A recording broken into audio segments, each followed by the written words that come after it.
Rule number 1 of corporate survival. Never complain about your terrifying new billionaire CEO.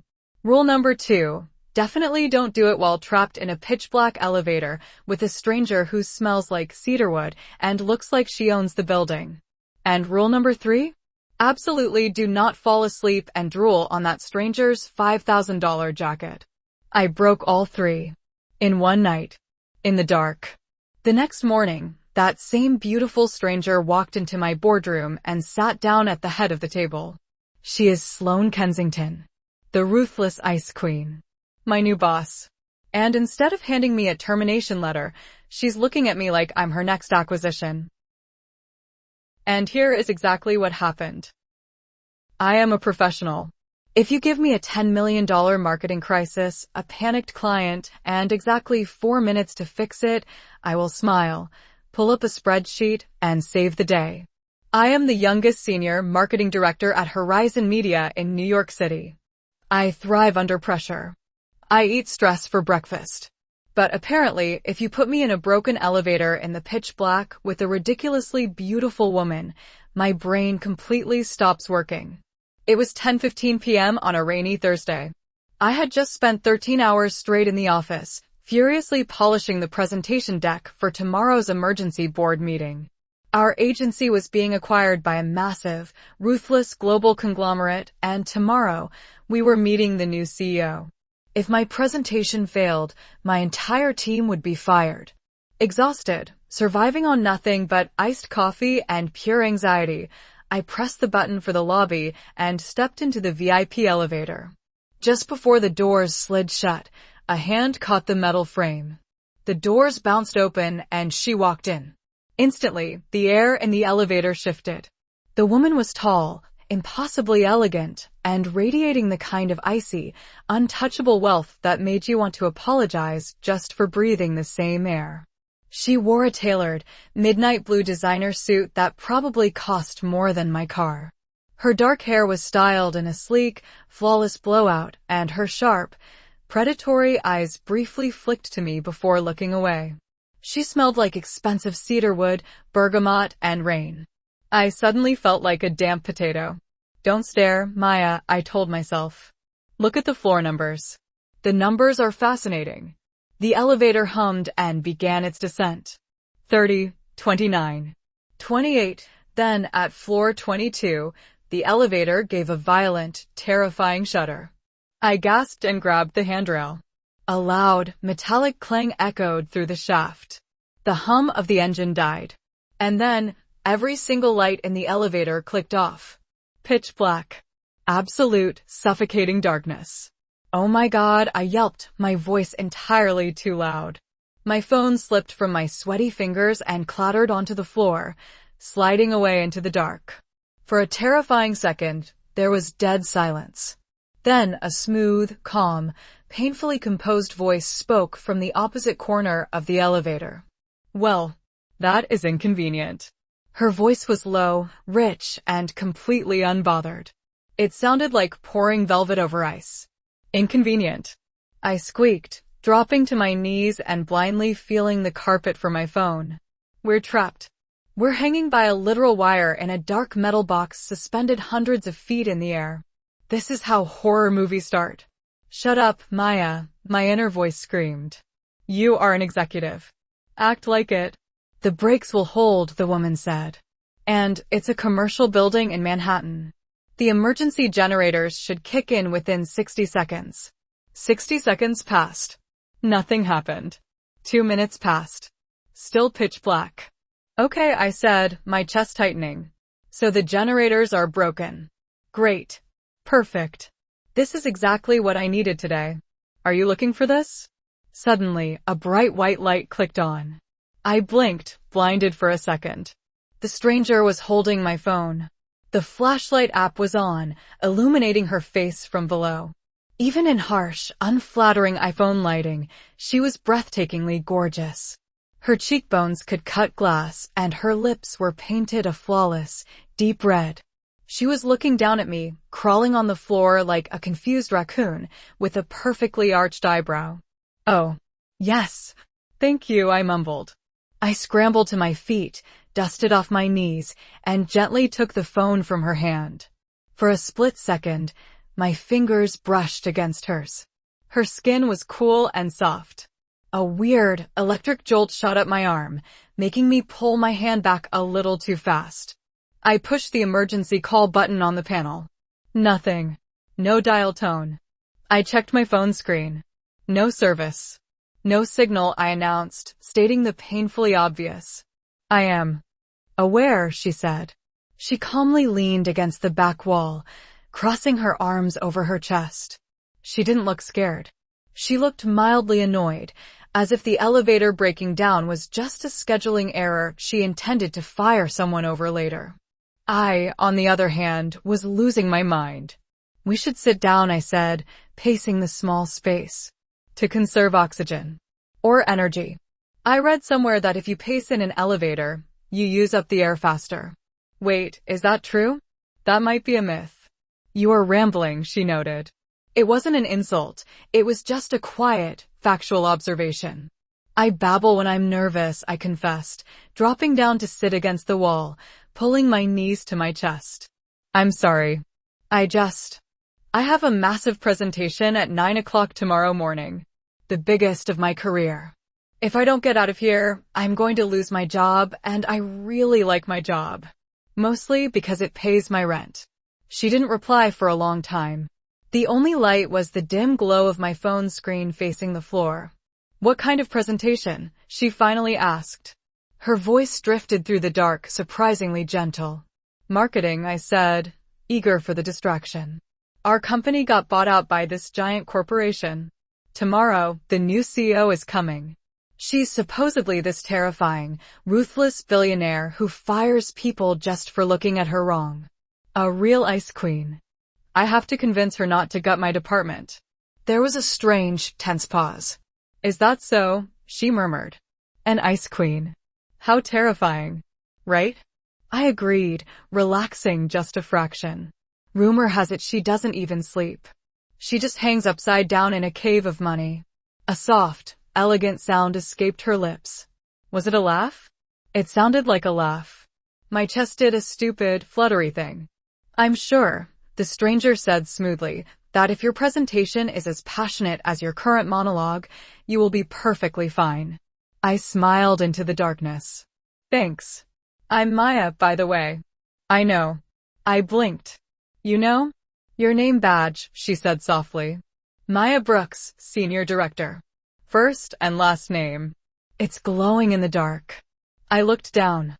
My neon green visitor sticker from a client meeting was plastered right next to my badge. I internally face-palmed. Idiot. Time crawled by. An hour. Then 2. Without the building's heating system, the November chill began seeping through the metal walls of the shaft. The temperature plummeted. I was only wearing a thin silk blouse and a pencil skirt. I wrapped my arms tightly around myself, my teeth beginning to chatter. I tried the emergency call button again. Dead. I tried my phone. Still no service. The power outage had knocked out the building's entire communication system, not just the lights and generators, but every relay in the shaft. We were, in every practical sense of the word, invisible. Then, disaster struck. I hadn't eaten anything since a half-eaten bagel at 7 a.m. In the dead, echoing silence of the elevator, my stomach decided to announce its presence. Groar. It wasn't a cute, polite little rumble. It sounded like an angry bear waking up from hibernation. It was so loud it actually vibrated in the small space. My eyes widened in the dark. I stopped breathing. I wanted to die. Oh my God, I whispered, burying my burning face in my hands. I am so sorry. Please pretend you didn't hear that. From the dark corner, I heard the rustle of heavy fabric. Then a shadow moved toward me. The scent of cedarwood and bergamot grew overwhelming. I looked up just as a heavy, incredibly warm piece of clothing was draped carefully over my shivering shoulders. It was her blazer, lined with silk, carrying the residual heat of her body. Wait, I stammered. You don't have to, you'll be cold. Put your arms through the sleeves, Maya, she ordered. Her voice wasn't loud, but it carried a quiet authority that made my body instantly obey. I slid my arms in. The jacket was a little too big on me, enveloping me in her scent. She knelt in front of me. Her fingers brushed against the sensitive skin of my collarbone as she pulled the lapels closer around my neck. Her touch was icy cold, but it sent a shockwave of heat straight down to my toes. "You are freezing," she said, her voice dropping lower, vibrating right near my ear. "And apparently starving. Try to sleep. The emergency crews will find us by dawn. The night security team will notice the elevator is offline during their morning rounds." "Thank you," I breathed out. She simply retreated to her side of the elevator. Wrapped in her blazer, surrounded by her scent, I felt absurdly safe. My exhaustion finally caught up with me. I closed my eyes, intending to just rest for a minute. I woke up to the sound of metal screeching. Harsh, blinding light flooded the elevator. I gasped and bolted upright. "Ma'am? Are you both all right in there?" a firefighter called out, forcing the doors open with a crowbar. It was morning. According to my phone, 7:02 a.m. Nearly 9 hours. I blinked, rubbing my eyes. Then I froze. I wasn't sitting against the cold metal wall. At some point in the night, I had slumped completely sideways. I had spent the last few hours fast asleep, drooling onto the shoulder of the beautiful, expensive stranger. She was sitting perfectly straight, looking as flawless and composed as she had last night. She was typing an email on her phone. She didn't look like she had been trapped in a box for 9 hours. She looked like she was waiting for a latte. "I am so sorry," I gasped, scrambling backward like a startled crab. She locked her phone and smoothly stood up, adjusting her silk cuffs.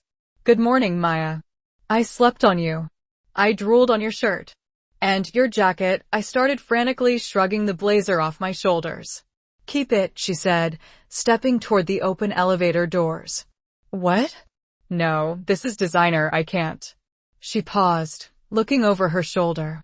The harsh morning light hit her face, illuminating those sharp, devastating eyes. A tiny, mysterious smile played on her red lips. "You have a big presentation today," she said smoothly. "Consider it good luck armor. Keep it." Before I could argue, she stepped out of the elevator and vanished into the bustling lobby. I checked my phone. 7:04 a.m. Oh crap. I ran. I sprinted blocks to my apartment, took a 3-minute shower, threw on my best white suit, grabbed the presentation files, and sprinted back to the agency. I burst into the executive boardroom at exactly 8:58 a.m. The room was already packed. The tension was so thick you could cut it with a knife. All the senior directors were sweating in their expensive suits. "Well, look who decided to show up," a sickly sweet voice sneered. I gritted my teeth. Chloe. She was the director of sales, my biggest rival and a thoroughly toxic nightmare. "Nice wet hair, Maya," Chloe whispered loudly as I took my seat. "Did you oversleep? The new CEO is going to eat you alive. I heard she fired 3 executives yesterday just because she didn't like their shoes." "Shut up, Chloe," I muttered, furiously organizing my notes. At exactly 9 a.m., the heavy oak doors of the boardroom swung open. The entire room jumped to their feet. The air turned freezing cold. A group of terrified-looking lawyers walked in first, followed by our old boss, who looked like he was about to faint. And then she walked in. My breath stopped in my throat. The room spun. It was her. She was wearing a different suit today, a sharp, intimidating charcoal gray, but there was no mistaking that perfect posture, that sleek dark hair, or those predatory eyes. The stranger from the elevator. She walked to the head of the massive glass table. The room was so quiet I could hear the click of her heels. This was a woman who commanded empires. "Good morning," she said. Her voice was the same smooth velvet I had heard in the dark. "I am Sloane Kensington." My stomach dropped to the floor. Sloane Kensington. The ruthless billionaire. The Ice Queen. The woman I had babbled to, complained to, and literally drooled on. Sloane didn't sit down. She placed her hands flat on the glass table and slowly scanned the room. Executives held their breath as her eyes passed over them. Then her gaze stopped. She looked directly across the length of the long table, locking eyes with me. My heart hammered wildly against my ribs. I saw the familiar flash of amusement in her eyes, hidden behind her icy facade. The corner of her perfectly painted lips curled upward into a slow, devastating smirk. "Miss Brooks," Sloane said, her voice dropping a fraction lower, practically purring my last name. "I hope you managed to eat a good breakfast this morning." The entire board turned their heads in unison to stare at me. Chloe looked confused. My old boss looked terrified. Sloane's smirk deepened, her eyes flashing with pure wicked delight. We wouldn't want a repeat of last night's musical performance. I squeezed my eyes shut, wishing the sleek glass table would shatter and bury me alive. The silence in the boardroom was deafening. 30 of the most powerful executives in New York City were staring at me, their mouths slightly open. Nobody knew what musical performance meant. They probably thought I was a failed opera singer. "Breathe, Maya," my inner voice screamed. "You are a shark. You are a professional. Do not let the incredibly hot billionaire see you sweat." I opened my eyes. I locked my gaze onto Sloane Kensington. She was sitting back in her leather executive chair, watching me with the focused, unblinking intensity of a predator playing with its food. Her perfectly manicured fingers were steepled together under her chin. She looked flawless, terrifying, and wildly amused. I stood up. I smoothed down my crisp white suit, mentally shoving my embarrassment into a tiny box in the back of my brain. "I apologize for the disruption, Ms. Kensington," I said, my voice projecting clearly across the massive room. I didn't stutter. I didn't shake. I skipped breakfast to finalize this morning's acquisition strategy. A minor oversight that will not happen again. Now, if you will direct your attention to the screen, I have the Q3 marketing projections ready. A tiny, almost imperceptible shift happened in Sloane's expression. The amusement in her eyes vanished, replaced by a dark, heavy spark of genuine interest. "Proceed, Ms. Brooks," she murmured. I clicked my remote. The projector hummed to life. For the next 20 minutes, I was in my element. I pitched the new integration strategy flawlessly. I threw out data analytics, brand repositioning metrics, and budget optimizations. Whenever I was presenting, my anxiety melted away. I knew I was good at this. I was brilliant at this. But every time I glanced at the head of the table, my breath hitched. Sloane wasn't looking at the screen. She was looking exclusively at me. Her sharp eyes tracked every movement of my hands. When I spoke, her gaze dropped to my lips. It was so intense, so heavily intimate, that the room suddenly felt 10 degrees hotter. I could still phantom feel the weight of her silk blazer on my shoulders from last night. "Stop it," I scolded myself. "She is your CEO. She can fire you with a single email." I was wrapping up my final point on the budget when a sickly sweet voice echoed from the side of the table. "Excuse me, Maya, but if I may interject?" Chloe, the director of sales, was leaning forward, a smug, venomous smile plastered across her face. "While Ms. Brooks's presentation is cute," Chloe said, turning her attention to Sloane like a desperate puppy seeking a treat, "I believe the marketing department is severely overfunded. If we cut her budget by 30% and redirect it to my sales team, we can drive immediate revenue. Marketing is just pretty pictures, really. Sales is where the real work happens." A low murmur rippled through the older executives. My heart hammered in my chest. I opened my mouth to defend my team, but before I could speak, a sound cut through the room. Tap. Sloane had tapped her pen against the glass table. Just once. The entire room instantly fell dead silent. Sloane didn't even look at Chloe. She kept her eyes fixed on the notepad in front of her. The air in the room turned freezing cold. "I do not recall," Sloane said, her voice smooth, low, and laced with absolute ice, asking for the sales director's opinion on a department she clearly does not understand. Chloe's smug smile vanished. Her face drained of color. Miss Kensington, I just meant." "What you meant," Sloane interrupted, finally turning her sharp, devastating gaze toward Chloe, "is irrelevant. I have reviewed the financials. The marketing strategy Ms. Brooks just presented is the only competent piece of work I have seen since I walked into this building. Your sales team, on the other hand, is underperforming by 12%. Chloe shrank back into her chair as if she had been physically struck. The other executives desperately avoided eye contact, terrified of becoming the next target. Did the Ice Queen just offend me? Sloane turned her attention back to me. The ice in her eyes melted back into that heavy, smoldering focus. Excellent work, Ms. Brooks, Sloane said softly. Meeting adjourned. The executives scrambled to pack their bags, desperate to escape the boardroom.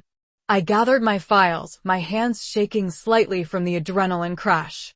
I practically sprinted back to my desk on the 20th floor, collapsing into my ergonomic chair with a heavy sigh. I survived, I thought. I am alive. I didn't get fired. 10 minutes later, my desk phone rang. Maya Brooks, I answered professionally. Ms. Brooks, a crisp, polite voice said on the other end. This is Claire, Ms. Kensington's executive assistant. The CEO would like to see you in her office on the 40th floor. Immediately. My stomach plummeted straight down to my shoes. Right now? I squeaked. Yes. She is waiting. Click. I stared at the phone. Why did she want to see me? The presentation was good. She said it was excellent. Was she going to fire me in private because I drooled on her expensive jacket? Was she going to sue me for dry cleaning costs? I grabbed my tablet and marched toward the elevators. Getting back into an elevator felt like walking into a torture chamber. My chest tightened as the metal doors slid shut.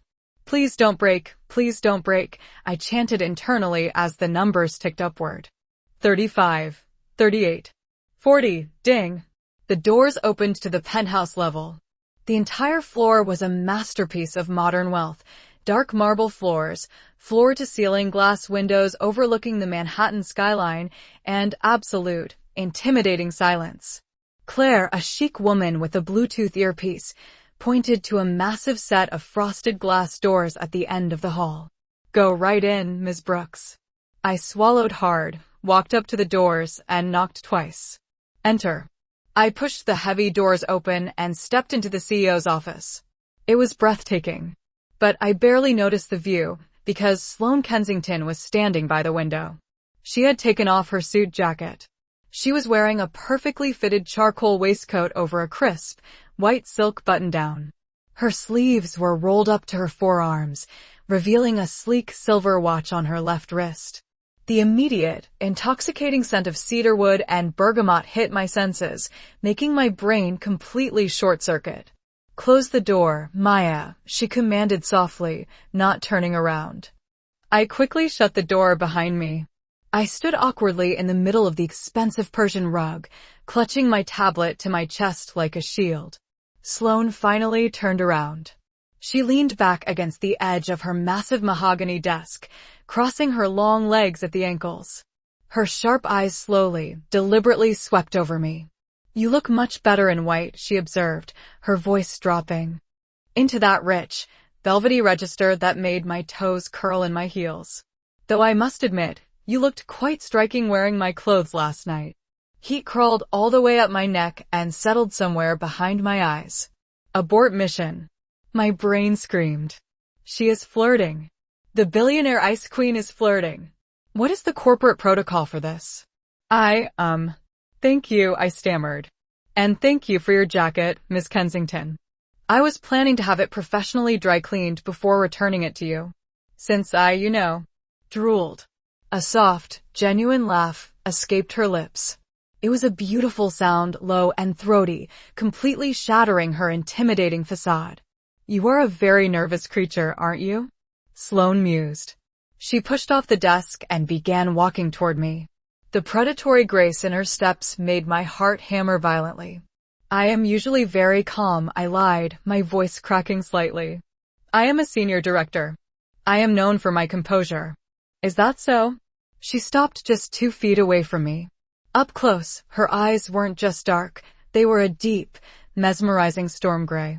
Yes, I squeaked. Fascinating, Sloane murmured. Her gaze dropped to my lips.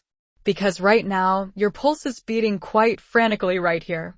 Slowly, deliberately, She raised her hand. Her cool, soft fingertips brushed against the side of my neck, right over my wildly racing pulse point. I gasped softly. A jolt of pure electricity shot straight down my spine. My brain completely flatlined. I forgot how to breathe. I forgot my own name. Ms. Kensington, I whispered. Sloane, she corrected softly, stepping even closer. The heat radiating from her body was dizzying. Behind closed doors, you will call me Sloane. I tried to nod, but my body was completely frozen. My hands, however, decided to betray me. My sweaty fingers lost their grip on my tablet. It slipped out of my hands, violently smacking against the floor. The screen protector cracked, and a dozen loose papers I had tucked behind it went flying everywhere. Smack. Flutter. Flutter. The romantic tension shattered into a million humiliating pieces. Oh my God, I whimpered, instantly dropping to my knees. Why am I always on the floor around this woman? I am so sorry. My hands just stopped working. Please don't fire me. I frantically started gathering the scattered papers, my entire body prickling with mortification. I wanted to crawl under the Persian rug and die. I expected her to sigh in annoyance. I expected her to walk back to her desk and tell me to leave. Instead, I heard the rustle of silk. Sloane knelt on the floor right beside me. You seem to spend an awful lot of time on the floor around me, Maya, Sloane said, her tone dripping with quiet amusement. It's a new hobby, I muttered miserably, reaching for a spreadsheet. Sloane reached for the exact same paper. Our hands collided. I flinched, trying to pull away, but Sloane smoothly caught my hand. Her long, elegant fingers wrapped gently but firmly around mine. She didn't let go. I looked up. We were kneeling on the floor, our faces mere inches apart. Her dark, predatory eyes were locked onto mine, completely stripping away all my defenses. I couldn't look away. I didn't want to. I brought you up here, Sloane whispered, her thumb gently brushing against my knuckles, to tell you that I am moving you and your entire marketing team to the 39th floor. Directly below me. I want you close. My breath hitched. Why? Because, Sloane murmured, leaning in just a fraction of an inch, I find you incredibly. Miss Kensington. The heavy office doors flew open without a knock. I gasped and yanked my hand back. I scrambled backward, falling onto my backside like an uncoordinated toddler. Chloe stood in the doorway, clutching a stack of files. Her eyes went wide as she looked from me, sitting on the floor, blushing furiously, surrounded by papers, to the Billionaire CEO kneeling next to me. I brought the revised sales reports. Chloe stammered. Your assistant wasn't at her desk, so I thought I could just come in. Sloane slowly stood up.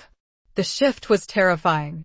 The soft, flirtatious woman from 2 seconds ago vanished completely. In her place stood the ruthless, icy billionaire who crushed companies for fun. Sloane smoothed down her waistcoat. She didn't raise her voice. She didn't have to. Did I invite you in? Sloane asked. Her voice was so cold it could freeze the Atlantic Ocean.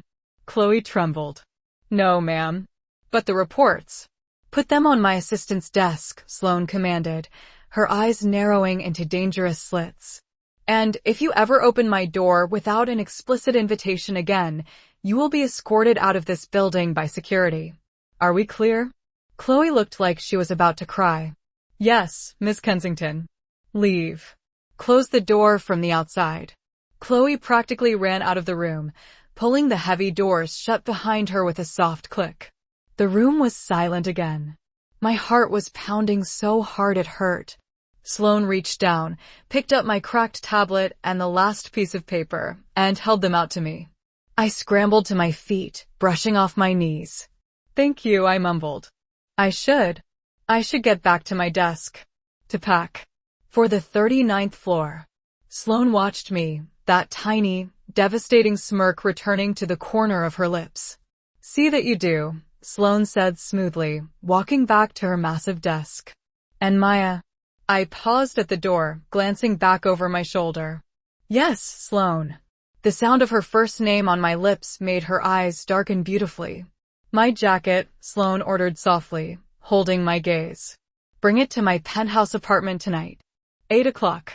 Do not be late. I stared at my open closet like it had personally offended me. It was 6:45 p.m., and my bedroom looked like a clothing bomb had exploded. I am an independent, intelligent corporate executive, I reminded myself. I do not hyperventilate over what to wear to a simple jacket drop-off. But it wasn't a simple jacket drop-off. I had picked up her midnight blue designer blazer from the dry cleaner on my lunch break. $80. Tragic. It was hanging in a pristine plastic bag on my closet door, looking entirely too expensive for my apartment. I settled on perfectly tailored black trousers and a soft, cream-colored cashmere sweater. Applied a fresh coat of lip gloss. Grabbed the dry cleaning bag. Called an Uber. By 7:50 p.m., I was standing outside a hyper-exclusive residential building in Tribeca. The November rain was coming down in freezing sheets. A terrifyingly polished doorman in a crisp uniform immediately blocked my path. This is a private residence. I am here to see Sloane Kensington, I said, trying to project my senior director voice. I'm Maya Brooks. The doorman's entire demeanor shifted instantly. Yes, Ms. Brooks. Miss Kensington is expecting you.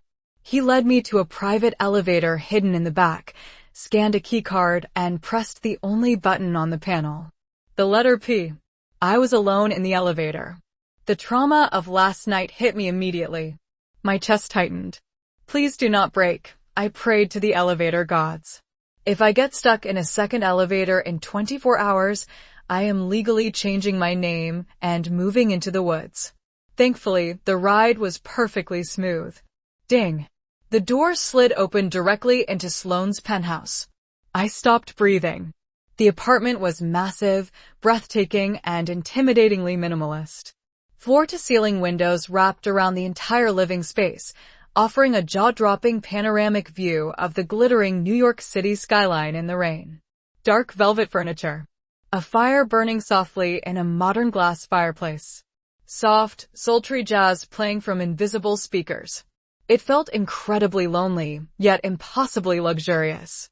You're early. I like that. I jumped, nearly dropping the dry cleaning bag. Sloane was standing by a massive marble kitchen island. If I thought she looked devastating in her corporate suits, her casual evening wear was going to actually kill me. She was wearing a dark emerald green silk slip dress that clung to her tall, elegant frame, paired with a long black cashmere cardigan draped lazily off one shoulder. Her hair was down, slightly damp, falling in soft, dark waves around her collarbones. The familiar, intoxicating scent of cedarwood and bergamot drifted toward me. My brain completely flatlined. I forgot my name. I forgot English. I squeaked out, sounding exactly like a startled mouse. Nailed it, Maya. So smooth. A slow, highly amused smile spread across Sloane's red lips. She set down a crystal glass of red wine and began walking toward me. Her bare feet made no sound against the dark hardwood floors. Hello, Maya, she murmured, her voice a rich, velvety purr. Her dark eyes swept over my cream sweater and black trousers, a heavy spark of approval flashing in her gaze. You look beautiful. My cheeks went so hot I was genuinely surprised the sprinkler system didn't activate. Thank you, I stammered. I aggressively shoved the plastic-wrapped blazer toward her chest, using it as a physical barrier. I brought your jacket. Professionally cleaned. No more drool. 0% drool. Sloane let out that beautiful, throaty laugh that shattered her Ice Queen facade entirely. She took the hanger from my shaking hands, her cool fingers deliberately brushing against my warm knuckles. Thank you, she said softly, tossing the $5,000 jacket onto a nearby velvet chair as if it were a cheap rag. It is pouring rain outside, Maya. And you have had a very long, very stressful week. Stay for a drink. Oh no, I couldn't possibly impose. I'm sure you have billionaire things to do. Hostile takeovers to plan. Money to count. Sloane tilted her head, her eyes narrowing playfully. Are you rejecting your CEO's invitation, Ms. Brooks? Is it an invitation or an order? I shot back, finding a tiny sliver of my usual corporate confidence. Sloane leaned in, her lips hovering just inches from my ear. If I say it is an order, she whispered, her breath ghosting over my skin, will you stay? My knees actually turned to liquid. Yes, I breathed out. Good. Sloane pulled back, that wicked, triumphant smirk playing on her lips. Come sit. Red or white? Red, please, I said, following her into the living room like a deeply confused puppy. I perched nervously on the edge of a dark velvet sofa that probably cost more than my college tuition. Sloane returned a moment later with a crystal glass of deep red wine. Instead of sitting in the armchair across from me, she sat directly next to me on the sofa. Close. Dangerously close. So, Sloane said smoothly, turning her body to face me. How was the move to the 39th floor? Hectic, I admitted, taking a large, desperate gulp of wine. It tasted like velvet and expensive dark cherries. My team is terrified. They think being one floor beneath you means you are going to drop through the ceiling tiles and fire them. Sloane chuckled. And what do you think, Maya? I looked at her. Really looked at her. The way the firelight caught the sharp angles of her cheekbones. The slight softness in her storm gray eyes when she looked at me. I think, I said quietly, the wine making me slightly braver, that you like being scary. But I don't think you are actually a monster. You defended my department today. You humiliated Chloe in front of the entire board. At the mention of Chloe's name, Sloane's expression darkened. Your sales director, Sloane said, her tone laced with quiet disgust, is a parasite. She attempted to use you as a stepping stone to impress me. I despise people who step on true talent to elevate their own mediocrity. My heart did a strange, painful flutter. True talent. She has been trying to get me fired for 2 years, I confessed. She has an uncle on the old executive board. I always had to fight twice as hard just to keep my budget. You will not have to fight anymore, Sloane stated. It wasn't a promise, it was a factual guarantee. Well, she is going to be unbearable tomorrow, I sighed. Tomorrow is the annual company charity gala. Chloe is giving the opening speech. She will probably spend the entire night trying to corner you for a private meeting. I am aware of the gala, Sloane said, her voice dropping into a low, calculating register. It is my first public appearance as the new CEO. I am required to bring a guest. I blinked. Oh. Well, I'm sure you have a line of gorgeous supermodels or royalty waiting to go with you. I do not want a supermodel, Sloane murmured, shifting closer. I require someone who understands the company. Someone sharp. Someone who will not bore me to death. My heart began to hammer wildly. Wait. Is she? No. Do not overthink this, Maya. I can ask Claire to draft a list of senior executives for you, I offered clumsily. Sloane let out a soft, frustrated sigh. She reached out, her cool fingers gently grasping my chin, forcing me to look directly into her eyes. Maya, she whispered, her thumb gently tracing the line of my jaw. I do not want a list. I am asking you. My brain stopped processing oxygen. Me? I squeaked. You, she confirmed, her gaze dropping to my lips. Accompany me tomorrow night.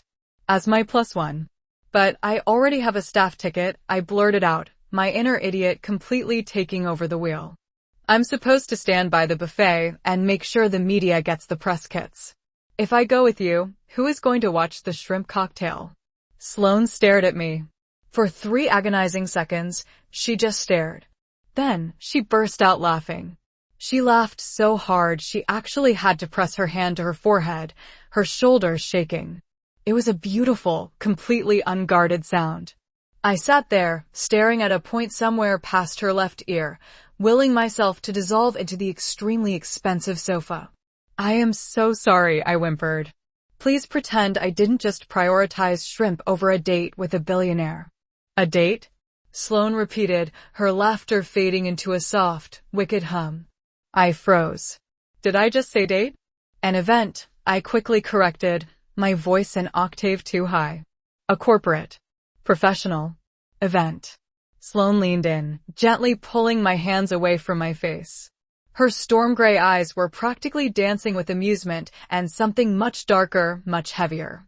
Maya, Sloane said softly, her voice wrapping around me like silk. You will not be standing by the buffet tomorrow. You will be walking down the red carpet by my side. And when Chloe attempts to make her grand speech, she will look down and realize exactly who holds the real power in my company. My breath caught in my throat. She wasn't just asking me out. She was arming me. Okay, I whispered. Okay, Sloane echoed softly. We were so close. I could feel her breath on my cheek. My gaze dropped to her deep red lips. They were parted slightly. The tension in the air was so thick it was suffocating. Ring, ring, ring. The sharp, shrill sound of the penthouse intercom shattered the quiet room. I violently jumped backward, splashing a few drops of red wine onto my own wrist. Sloane closed her eyes for a brief second, a flash of genuine irritation crossing her flawless features. She stood up and walked to the intercom panel. Yes, Ms. Kensington, my apologies for the interruption. Your international legal team is on the encrypted line for the London acquisition. Sloane sighed. Put them through to my office. She turned back to me. The heavy, romantic spell was broken. She was a billionaire CEO. She had empires to run. I was just a girl who panicked over shrimp cocktails. I should go, I said, quickly standing up. You have to work. And I have to figure out how to not embarrass you on a red carpet tomorrow. Sloane walked me to the private elevator. She pressed her hand against the metal door frame, stopping it from closing. Maya, she said quietly. I looked up. Wear something black tomorrow, Sloane commanded softly, her eyes dropping to my lips one last time. I will send a car to your apartment at 7. Good night. She stepped back. The doors slid shut. As the elevator rapidly descended to the lobby, I leaned back against the mirrored wall, pressing my cool hands to my burning cheeks. I was going to a gala with the Ice Queen. And tomorrow, Chloe wasn't just going to lose her spotlight. She was going to get absolutely destroyed. Wear something black, she had commanded. I took that order very seriously. At exactly 6:50 p.m., I stood in front of my full-length mirror, completely unable to recognize myself. I was wearing a floor-length, black silk slip gown with a delicate cowl neck and a slit up the left leg that was definitely not HR approved. I had applied a classic red lip that I hoped made me look like a dangerous corporate shark, rather than a woman who had a minor panic attack over a shrimp cocktail yesterday. At 7 p.m. sharp, my phone buzzed. Your car is downstairs. My stomach instantly tied itself into a complicated, terrified knot. I grabbed my black clutch, threw on a dark wool trench coat to combat the freezing New York wind, and took the elevator down to the street. A sleek, heavily tinted black Maybach was idling at the curb. The chauffeur opened the back door for me. I took a deep breath, gathered my silk skirt, and slid into the back seat. The air in the car was warm, intimate, and thick with the intoxicating, familiar scent of cedarwood and bergamot. Good evening, Maya. I turned my head and my brain instantly flatlined. Sloane Kensington was sitting next to me, illuminated by the soft amber glow of the streetlights. She wasn't wearing a dress. She was wearing a bespoke, midnight black tuxedo tailored flawlessly to her feminine frame. Sheer black silk blouse unbuttoned just enough to show the delicate line of her collarbone and a stunning diamond lariat necklace. Her dark hair was slicked back, highlighting those devastating, storm gray eyes and her razor-sharp cheekbones. She looked like a goddess of wealth and ruin. I started, completely forgetting the English language. Wow. You're wearing a suit. Genius, Maya. Absolute poetry. Sloane's lips curved into that slow, wicked smirk. Her heavy gaze swept slowly over me. And you followed my instructions perfectly, Sloane murmured. You look absolutely breathtaking. My skin went warm all the way to my ears. Thank you. You look terrifyingly expensive. Like you're about to fire someone and look great doing it. Sloane let out a low, throaty laugh. Tonight is about charity, Maya. Not firing people. Although, I make no promises. She offered me a crystal glass of sparkling water. As I took it, her cool fingers deliberately brushed against mine. A sharp jolt of electricity shot up my arm. Nervous? She asked softly. Terrified, I admitted. There are going to be hundreds of cameras. And investors. And Chloe. She is going to have an actual aneurysm when she sees me walk in with you. Sloane leaned back, tilting her head to look at me. Let her. You are the smartest woman in my company, Maya. You belong in that room. And tonight, you belong with me. My heart did a violent, soaring flip.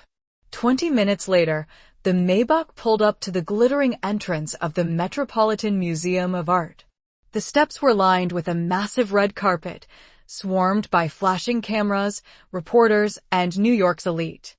I can't do this, I whispered, panic seizing my throat. I'm going to trip. I have zero coordination. I'm going to fall down the Met steps and go viral on TikTok as the clumsy marketing girl. Sloane didn't laugh. She gently cupped my cheek with her cool, soft hand, her thumb stroking my cheekbone, grounding me instantly. Look at me, Sloane commanded softly. I looked into her.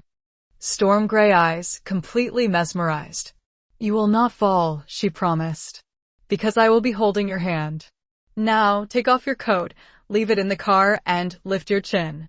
The chauffeur opened the door. The roar of the crowd and the blinding flash of cameras hit us like a tidal wave. Sloane stepped out first.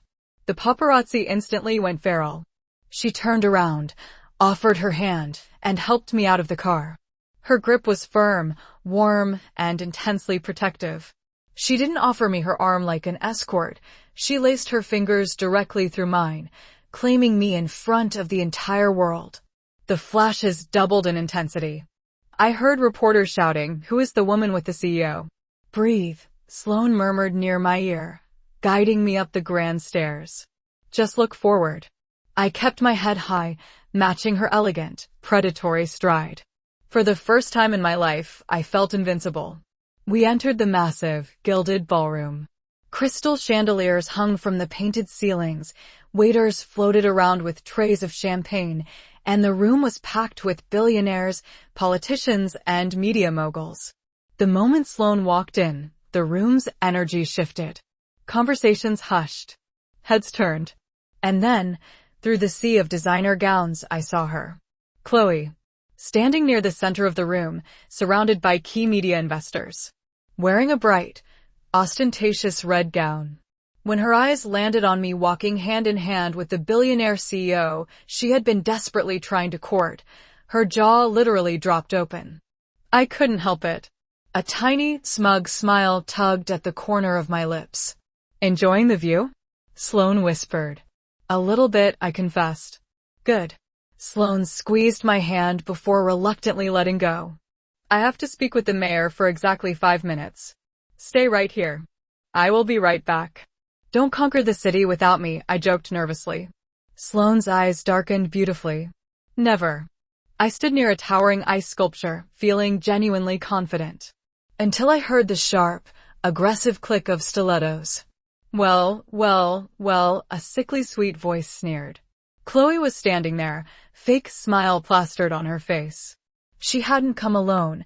She had dragged 3 senior media investors and a journalist from the Wall Street Chronicle with her. Maya, Chloe said loudly. I was just telling these wonderful gentlemen about our marketing department. Imagine my surprise seeing you here. I didn't realize Miss Kensington was into taking on charity cases. My grip on the champagne flute tightened. Do not engage, Maya. Good evening, Chloe, I said smoothly. The gala is beautiful. Oh, please, Chloe scoffed, turning to the journalist. Maya loves taking credit for other people's work. That brilliant Q3 strategy she presented this morning? She stole it. She hacked into my sales database, copied my projections, and slapped a marketing title on it to impress the new CEO. My blood ran ice cold. That is a complete fabrication. I built those metrics from the ground up for 3 months. Don't lie, Maya, Chloe pressed, stepping closer. Several other guests were starting to turn and stare. The journalist pulled out a notepad. We all know you are failing. You slept your way into your director title with the old VP, and now you're playing the pathetic victim to manipulate Miss Kensington. I felt physically sick. I opened my mouth to defend myself, but the shock of the public accusation had frozen my brain. Is there a problem here? The voice cut through the murmuring crowd like a frozen scythe. The crowd parted like the Red Sea. Sloane Kensington stepped into the circle. She wasn't smiling. Her storm-gray eyes were terrifyingly dark, completely devoid of the warmth she had shown me in the car. She radiated a raw, lethal aura that made the investors physically take a step back. "Miss Kensington," Chloe gasped, completely misreading the room. "No problem at all. I was just explaining that Ms. Brooks unfortunately plagiarized her presentation this morning." Silence. Sloane barely raised her voice, but the absolute, crushing authority behind the word made Chloe snap her mouth shut so fast her teeth clicked. Sloane stepped to my side, her warm palm resting against the bare skin at the small of my back. A fiercely protective, incredibly intimate claim. Then she turned her predatory gaze onto Chloe. "Claire." Sloane snapped her fingers. Her assistant appeared instantly from the crowd, handing Sloane a sleek, illuminated tablet. "This is the digital audit of our company's secure servers," Sloane said, holding it up. "I commissioned this audit 6 weeks ago during due diligence, before I signed a single contract. It tracks every keystroke, every login, every file transfer. It shows that Maya Brooks logged over 400 hours compiling her Q3 strategy from her own original research. You, on the other hand, have not logged into the sales database in over 5 weeks." The investors exchanged shocked glances. The journalist began writing furiously. "But that is the least of your offenses," Sloane continued, stepping forward, forcing Chloe to shrink backward. "The same audit revealed that for the past 2 years, you have been artificially inflating your sales numbers by double-booking phantom clients and embezzling corporate funds to cover your tracks." A collective gasp echoed through the crowd. Chloe looked like she was about to vomit. "Miss Kensington, please, that's a misunderstanding." Chloe stammered, tears springing to her eyes. "It is a felony," Sloane corrected coldly. "You attempted to publicly humiliate the most talented executive in my company to cover up your own corruption. You are not a leader, Chloe. You are a liability. And as of this exact second, you are fired. You can't do this. My uncle is on the board." Sloane tilted her head, a terrifying, humorless smirk crossing her lips. "I bought the board yesterday. Your uncle was the first one I fired." The devastation on Chloe's face was almost poetic. "Security," Sloane called out, not breaking eye contact. 2 massive guards immediately materialized from the crowd and efficiently marched Chloe out of the ballroom. Her cries faded into the distance. Sloane turned to the journalist. "If you are looking for a headline, I suggest you write about the brilliant new trajectory of Horizon Media's marketing department under the leadership of Ms. Maya Brooks." The journalist nodded furiously. Sloane turned back to me, the ruthless billionaire vanishing instantly. "Are you all right?" she asked softly. "Remind me," I whispered, "to never, ever get on your bad side." A slow, beautiful smile spread across Sloane's lips. Her fingers traced a light, dizzying pattern against my bare spine. "Come with me. I need some fresh air." She took my hand and led me out onto a secluded, dimly lit stone terrace overlooking Central Park. The cold night air hit my hot face. We were alone. Sloane stopped near the stone railing, stepping closer, effectively pinning me between the railing and the intoxicating heat of her body. "You handled that beautifully," Sloane said quietly. "I didn't do anything," I breathed out. "I just stood there while you went full John Wick on her." Sloane chuckled softly. "I told you. No one steps on you while I am around." She reached up. Her cool fingers gently brushed a stray lock of hair behind my ear. The touch was so tender, so incredibly intimate, that my breath hitched violently. "Maya," Sloane whispered, leaning in until our foreheads were almost touching. I closed my eyes. I have spent my entire life operating with absolute, mechanical precision. In the corporate world, you do not survive as a female CEO by leaving things to chance. You survive by predicting every variable, controlling every outcome, and maintaining an impenetrable facade of ice. Emotions are liabilities. Attachments are weaknesses. And then, on a rainy Thursday night, a frantic, exhausted Marketing director stumbled into my VIP elevator and ruined a lifetime of perfectly curated discipline in exactly 9 hours. When Maya first threw her hand against the closing elevator doors, I was irritated. I was tired, reviewing the termination list for the next morning's board meeting, and I simply wanted to go back to my penthouse. But then she stepped into the light. She was a beautiful, chaotic mess. Wrinkled blouse, hair shoved into a haphazard bun, an incredibly expressive face that broadcast her every frantic thought. When she realized who was in the elevator with her, she physically shrank, trying to make herself invisible. I found it inexplicably fascinating. When the power cut, plunging us into total darkness, my first instinct was pure logic. Assess the failure and wait.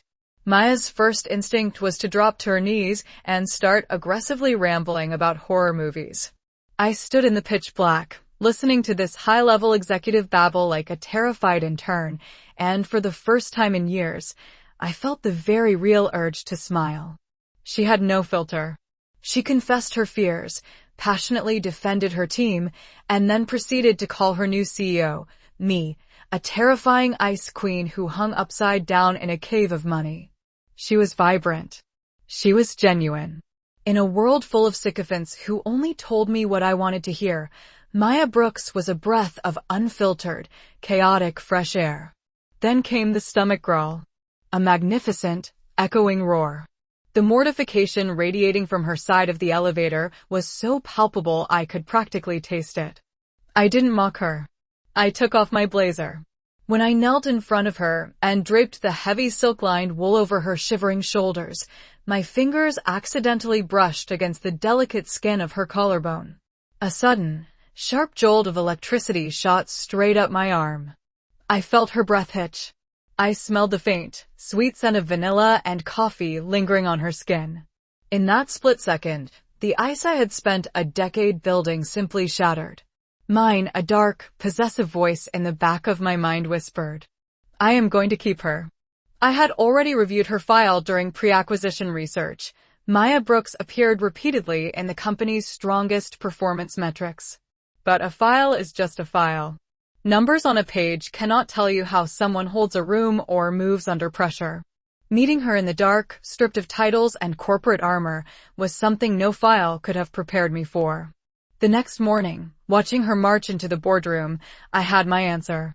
The terrified, bumbling woman from the elevator vanished completely, replaced by a razor-sharp strategist who defended her multi-million-dollar budget with flawless precision. No notes. No hesitation. She was magnificent. Which brought us to the present moment. The cold November wind rustling the trees in Central Park below. The distant, muted sounds of Manhattan traffic. Maya had squeezed her eyes tightly shut, her hands gripping the stone railing so hard her knuckles were white. I let out a soft, hopelessly fond laugh. "Maya," I murmured, "if you squeeze your eyes shut any tighter, you're going to give yourself a migraine." "I am bracing for impact," she squeaked. "I am calculating the HR implications of this moment. I think we are currently violating at least 4 corporate bylaws." "I own the company," I reminded her. "I can rewrite the bylaws." "That sounds like an abuse of power." "It is," I agreed unapologetically. I gently unwrapped her white-knuckled grip from the stone railing and brought her hands to rest against the lapels of my tuxedo jacket. "Open your eyes, Maya." Slowly, her dark lashes fluttered open. Her wide, beautiful eyes met mine. Up close, I could see the golden flecks in her irises. She looked incredibly vulnerable, breathtakingly gorgeous, and utterly terrified that I was going to break her heart before I even touched it. "You're not playing with me, are you?" she whispered, all of her snarky. Corporate armor melted away.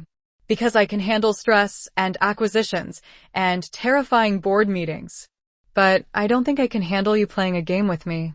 My heart physically ached at the vulnerability in her voice. I slid my hands up her bare arms, resting my palms gently against the sides of her neck, my thumbs sweeping over her jawline.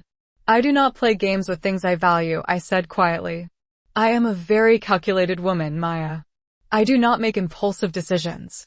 But from the moment you fell asleep and drooled on my $5,000 jacket, I knew exactly what I wanted. A sudden, endearing blush bloomed across her cheeks.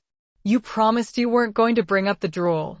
I promise no such thing, I teased, my gaze dropping to her soft, parted red lips. You are brilliant. You are beautiful. You are an absolute, terrifying disaster of a woman, and I am entirely obsessed with you. Maya let out a shaky, breathless laugh. You're obsessed with me? The Ice Queen. Hopelessly, I confessed. I tilted her chin up and closed the final inch between us. When my lips pressed against hers, a soft, startled gasp escaped her mouth.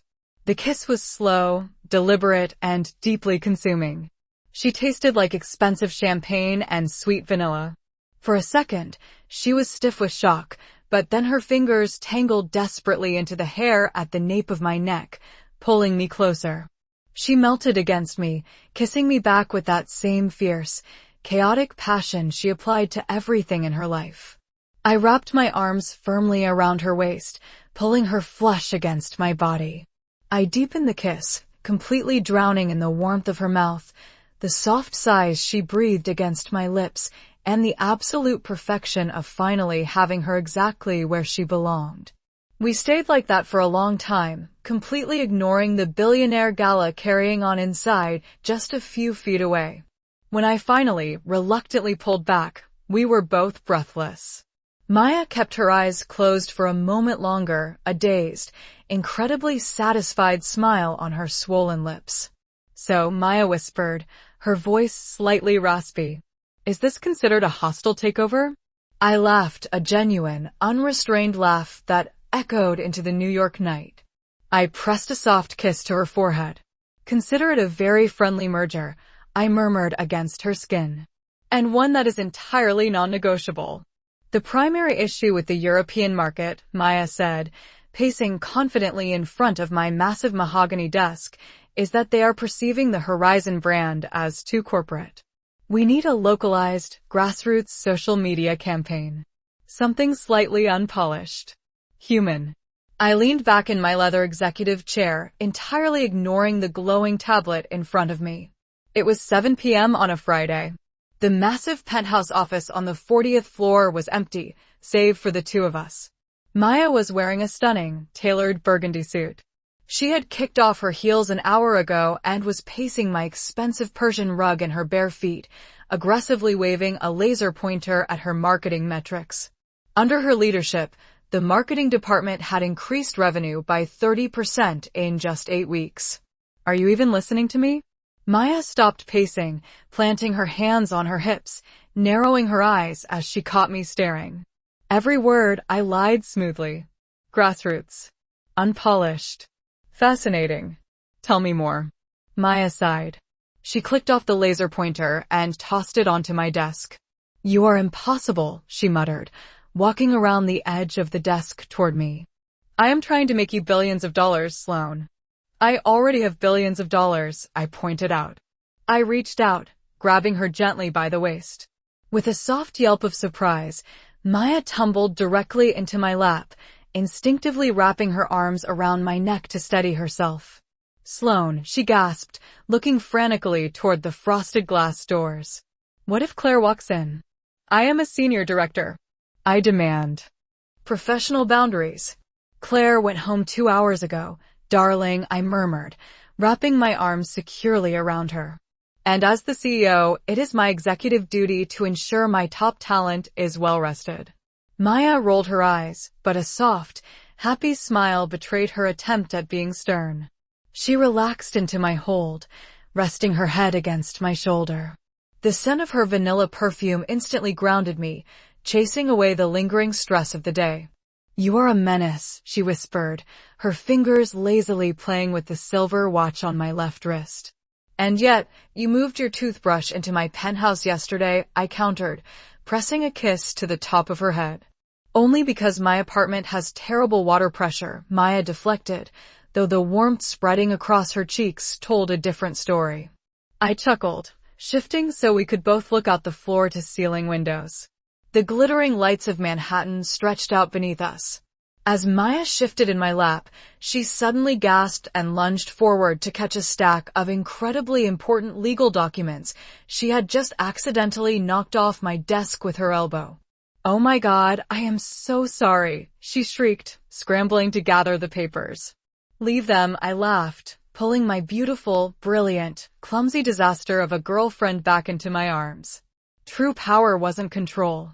True power was finding someone who could completely shatter your perfectly ordered world and loving every single second of the beautiful mess they left behind. Happy ending. What was your favorite moment between Sloane and Maya? Let me know in the comments. If you enjoyed this story, please like, subscribe, and turn on notifications so you never miss the next story. Thank you so much for listening. I'm AIE0. See you next time.